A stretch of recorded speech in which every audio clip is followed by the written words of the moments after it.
Oke, standby, kamera ready, sound ready, 3, 2, 1, action.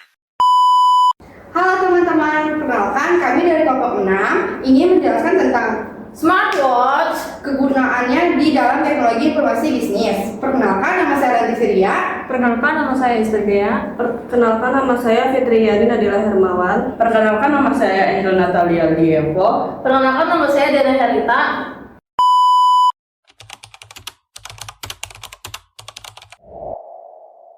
Selanjutnya, saya akan menjelaskan smartwatch dari sisi komunikasi.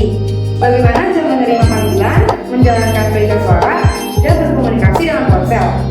Ketika ada panggilan, jam menggunakan koneksi Bluetooth untuk meneruskan audio dari ponsel ke speaker dan mikrofon di jam.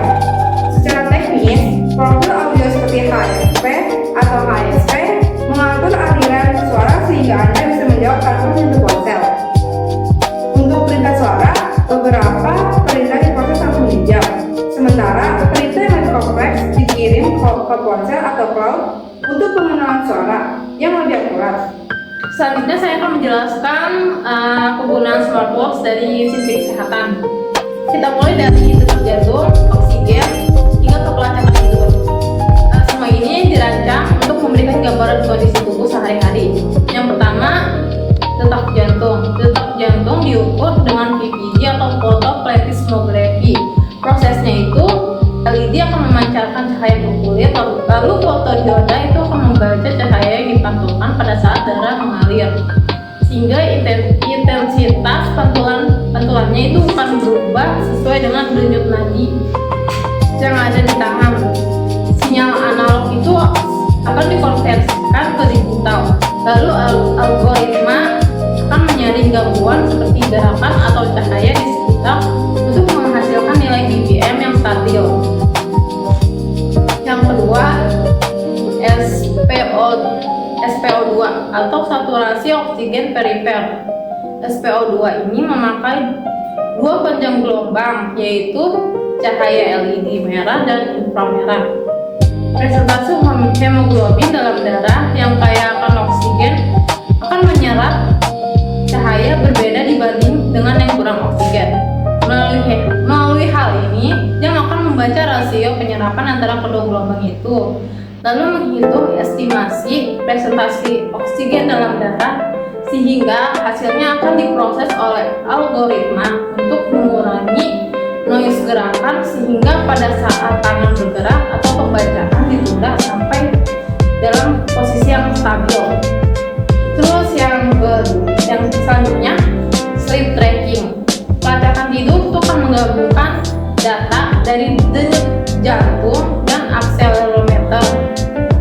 Pola gerak rendah plus dengan penurunan variabilitas detak akan menandakan deep sleep atau tidur nyenyak.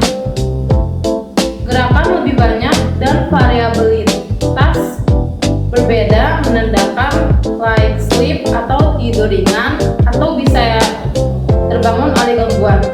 Hasilnya akan memberikan ringkasan fase tidur dan rekomendasi perbaikan tidur. Selanjutnya, notifikasi kesehatan dan peringatan. Jika ada hasil yang abnormal seperti detak jantung yang sangat tinggi saat kita beristirahat, jam bisa memberikan peringatan sehingga pengguna bisa segera untuk mengecek kondisi terkini. Selanjutnya saya akan menjelaskan bagaimana berbagai sensor dalam algoritma bekerjasama untuk memberikan data yang berguna. Yang pertama itu sensor fashion. Ini adalah penggabungan data dari GPS, mengukur kecepatan dan mengukur rotasi.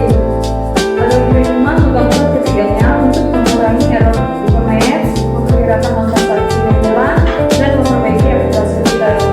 Lanjut, yang kedua itu Verseric dan Confidence Score. Ini adalah setiap pengukuran di garis skor kepercayaan. Jika masih tinggi, sistem menandai data low confidence sehingga penggunaan prognosis perlu investasi hati-hati. Dan sekali lagi, fitur ini hanya ada pada smartwatch, made dan versi tertentu. Oke, lanjut yang ketiga itu kontrol musik dan notifikasi. Kontrol musik mengirim perintah AKGP ke ponsel seperti play, pause, dan skip.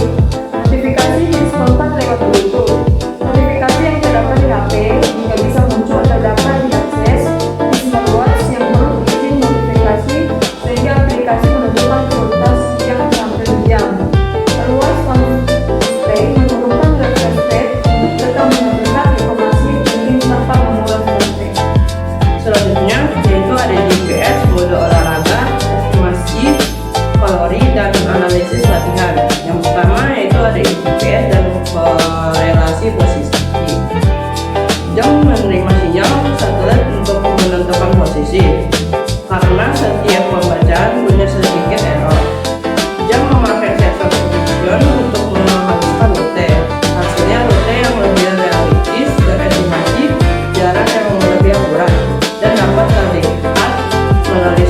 smartwatch ataupun aplikasinya. Yang kedua yaitu ada mode olahraga dan pengenalan bola.